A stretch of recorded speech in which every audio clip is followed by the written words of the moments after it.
আলহামদুলিল্লাহ, দেখেন এগুলো মাছের প্রজেক্ট করতেছে এখানে।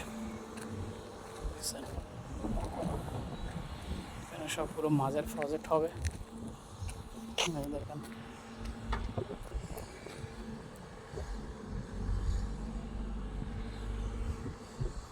এগুলো সবগুলো মাছের প্রজেক্ট।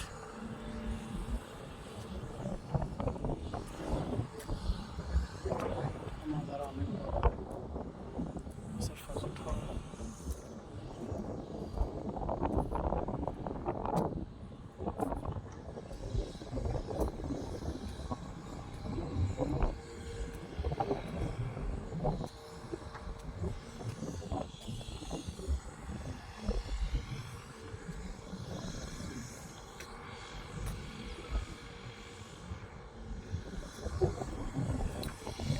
ওইখানে কারণ 5 মিটারের কাজ।